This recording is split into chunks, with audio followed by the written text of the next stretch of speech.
Hello kids, आज हम class 8 का चैप्टर नंबर 14 फैक्टराइजेशन पढ़ेंगे, जिसमें हम देखेंगे कि हम किसी भी एल्जेब्रिक टर्म्स का फैक्टर्स कैसे कर सकते हैं।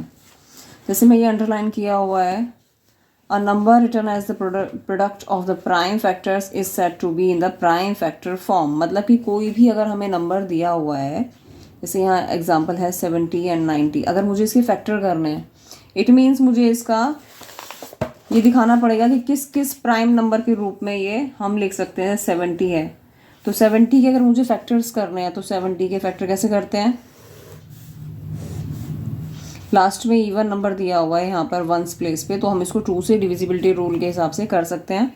2 3 ज़ा 6, कितना 1 बचा, 2 5 ज़ा 10, 5 7 ज़ा 35, 7 1 ज़ा 7। इट मीन्स कि 70 के जो फैक्टर्स हैं तो हम लिख सकते हैं factors of 70 is equals to, ये जो प्राइम नंबर हमारे आए हैं, 2 इंटू 5 इंटू 7। इसी तरीके से हम और काफ़ी नंबर्स के फैक्टर्स निकाल सकते हैं। जैसे कि अब इस चैप्टर में एल्जेब्रिक एक्सप्रेशंस के फैक्टर करने हैं हमें। जैसे ये एक्सरसाइज 14.1 का क्वेश्चन नंबर 1 कहता है, find the common factors of the given terms. यहाँ पे आपको देखना है फैक्टर्स करने हैं, और फैक्टर्स करने के बाद उनमें जो जो नंबर या एल्जेब्रिक टर्म्स जो भी कॉमन आती हैं उसको फाइंड आउट करना है। हम एक क्वेश्चन करके देखते हैं। क्वेश्चन नंबर 1 का 12x एंड 36, इन दोनों के हमें क्या निकालने हैं, कॉमन फैक्टर्स। अब जैसे ये फैक्टर मैंने किया था यहाँ पे, उसी तरीके से हम इनके फैक्टर्स करेंगे। अब मैं 12 को क्या लिख सकती हूँ, 2 इंटू 2, 2 2 ज़ा 4, 4 3 ज़ा 12, और मल्टीप्लाई x की पावर यहाँ पर 1 दी हुई है तो इंटू x। ये हो गए हैं हमारे फैक्टर्स ऑफ 12x। एंड 36 के फैक्टर करते हैं अगर हम, चलिए करके देख लेते हैं। अब ये हमारे वंस प्लेस पर इवन नंबर है तो हम इसको 2 से डिवाइड कर सकते हैं। जैसे 2 की टेबल में 3 तो आता नहीं है, 2 1 ज़ा 2 चला गया, कितना बचा 1, तो यहाँ हो गया 16। तो कितना होता है 2 8 ज़ा 16। अब 18 किसकी टेबल में आता है, यस प्राइम नंबर वो है 2, तो 2 की टेबल में कितनी बार पे आता है 2 9 ज़ा।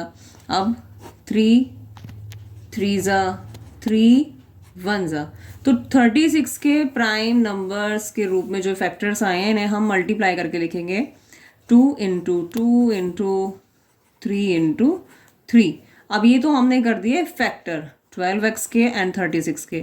अब ये क्या पूछ रहा है, find the common factors. Common means जो दोनों में आ रहा है। यहाँ पे 2 टर्म्स दी हुई हैं तो उन दोनों में क्या आ रहा है, तो हम लिखेंगे कॉमन फैक्टर्स। क्या क्या कॉमन है देखिए जरा दोनों में, एक हमें 2 दिखाई दे रहा है, एक और 2 दिखाई दे रहा है, एक हमें 3 दिखाई दे रहा है, और हमें कॉमन मीन्स x इसमें है लेकिन इसमें नहीं है, 3 इसमें है लेकिन इसमें दूसरा 3 नहीं है, एक 3 था वो हमारा कॉमन आ चुका है।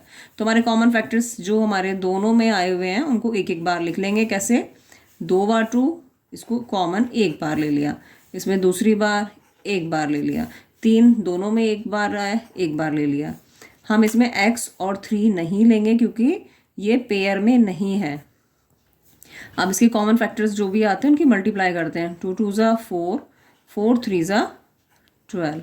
इसका मतलब इन दोनों में से कॉमन फैक्टर क्या निकला है हमारा 12। चलिए अब इस नेक्स्ट क्वेश्चन करते हैं। नंबर 1 पार्ट हमने कर लिया है 2 टर्म्स वाला। अब हम कोई 3 टर्म्स वाला लेते हैं। ले लेते हैं क्वेश्चन नंबर 5। इसमें हमें 1 2 एंड 3 टर्म्स दिए हुए हैं। चलिए ये वाला क्वेश्चन करके देखते हैं। चलिए नेक्स्ट क्वेश्चन हम करते हैं जिसमें हमें 3 टर्म्स दी हुई है, 1 2 एंड 3। अब इन तीनों के हम कॉमन फैक्टर्स किस तरीके से निकालेंगे, देखिए फर्स्ट पार्ट को लेते हैं पहले, 6abc। 6 को प्राइम फैक्टर्स के रूप में किस तरीके से लिख सकते हैं, 2 इंटू 3। अब a b c यहाँ पे मल्टीप्लिकेशन दिख नहीं रहा है, लेकिन जब वेरिएबल्स होते हैं उनके बीच में हमेशा मल्टीप्लाई का साइन अगर ऐसे साथ साथ में लिखे होते हैं तो उनमें मल्टीप्लाई होता है, a into b into c। Here 24ab square, इसके 24 के फैक्टर्स किस तरीके से, अगर आपको डायरेक्ट नहीं समझ में आ रहा है तो आप इस तरीके से निकाल सकते हैं। 2 1 ज़ा 2, 2 2 ज़ा 4, 2 6 ज़ा 12, 2 3 ज़ा 6, 3 1 ज़ा 3। तो जो ये मेरे इधर नंबर आते हैं प्राइम नंबर, ये सारे इसके फैक्टर्स हो गए। तो 2 इंटू 2 इंटू 2 इंटू 3। अब a की पावर है 1, इट मीन्स कि a सिर्फ हम एक बार लिख सकते हैं। b की पावर है 2, it means b square means b multiply by term है हमारे पास 12a स्क्वायर b। चलिए इसको भी कर लेते हैं, 12a square b।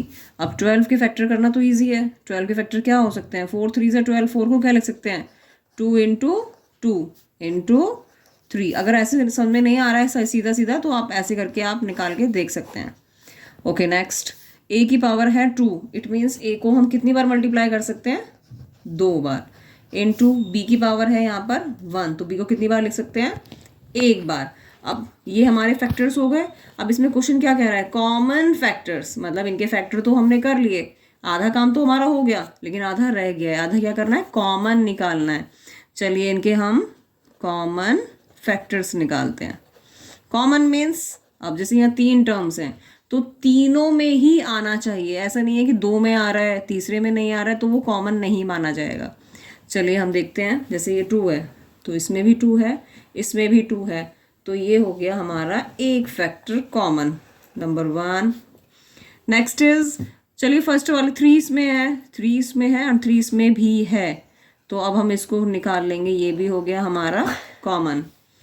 Next is a ए ए, यहाँ पे हमें दिया हुआ है इन तीनों को कॉमन। क्या हमें और कुछ कॉमन दिखाई दे रहा है, yes, b b and b. ये हमारा इस तरीके से हम कॉमन निकालने के इसे साइन लगा सकते हैं। लेकिन सी इसमें है, इसमें नहीं है और इसमें भी नहीं है। ए इसमें है, इसमें नहीं है और इसमें भी नहीं है। जो पेयर था वो हमने पेयर बना लिया, तो जो हमारे सब में होते हैं उसको एक एक बार लिख लेते हैं।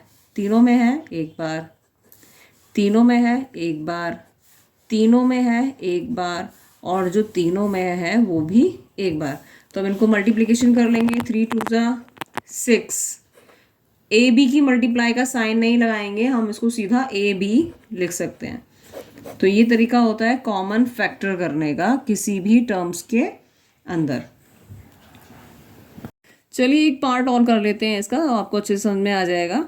जैसे इसमें भी 1 2 एंड 3, इसमें भी 3 टर्म्स दी हुई हैं, इनमें से हम कैसे कॉमन निकालेंगे, चलिए करके देखते हैं। चलिए क्वेश्चन और कर लेते हैं, हमारा जो अगर थोड़ा बहुत डाउट रह गया होगा तो इस क्वेश्चन में भी क्लियर हो जाएगा। इसमें भी हमें 1 2 एंड 3 टर्म्स दी हुई हैं। अब हम इनके भी फैक्टर्स करते हैं 1 बाय 1। तो पहली हम टर्म उतारते हैं दिस 3, तो अपने आप में ही प्राइम नंबर है, आपको पता है किसी की भी टेबल में ये नंबर नहीं आता है, तो इसका फैक्टर हो गया 3 इंटू एक्स की पावर 2, मीन्स एक्स को कितनी बार लिख सकते हैं, यस 2 बार। y की पावर 3, y को हम कितनी बार मल्टीप्लाई कर सकते हैं, यस 3 बार। Next is 10 x cube y square, 10 के फैक्टर आपको पता है, यस 2 इंटू 5। 10 की पावर x की पावर 3 को हम 3 बार मल्टीप्लाई कर सकते हैं, 1 2 and 3। Y square means y को 2 बार मल्टीप्लाई कर देंगे। Third term is 6 x square y square and z। 6 के फैक्टर बताइए क्या होते हैं, 2 into 3, yes. X square x 2 बार, वाई स्क्वायर y भी 2 बार, z की पावर यहाँ कुछ नहीं है तो उसको 1 माना जाता है, तो z कितनी बार, 1 बार। चलिए अब इनके हम कॉमन फैक्टर्स निकालते हैं, जो तीनों में होंगे वही होंगे। जैसे यहाँ पे 3 दिया हुआ है लेकिन इसमें 3 कहीं नहीं है, तो हम इसको कॉमन नहीं ले सकते क्योंकि तीनों में होना कंपलसरी है। इसमें है लेकिन इसमें नहीं है, तो हम 3 को कॉमन नहीं लेंगे। चलिए x चेक करते हैं, x यहाँ है और यहाँ भी है, इट मीन्स कि मैं इसको कॉमन ले सकती हूँ। चलिए क्या एक और x कॉमन है, x x x, यस, इसका मतलब एक बार और कॉमन ये लिया जा सकता है। चलिए देखते हैं y y y, यस एक बार और हम y को कॉमन ले सकते हैं। वाई वाई वाई, तो वाई 2 बार कॉमन आ सकता है, लेकिन और तो नहीं दिख रहा है वाई हमें, एक्स भी नहीं। चलिए ठीक है, यही हो गए हमारे कॉमन फैक्टर्स। जो तीनों में है उसको एक एक बार लिख लेंगे। तीनों में है एक बार लिख लिया, वाई तीनों में है एक बार लिख लिया, एक बार और वाई तीनों में है लिख लिया, और अच्छा एक्स भी एक बार और है। ओके, तो अब क्या करते हैं, मल्टीप्लाई में अगर बेस सेम होता है तो पावर ऐड हो जाती है, 1 एंड 1। तो एक्स की पावर कितनी हो गई, 2 इंटू वाई की पावर 1, वाई की पावर 1, बेस सेम है, यहाँ भी वाई की पावर 2। इट मीन्स हमारा जो कॉमन फैक्टर है it is x square and y square.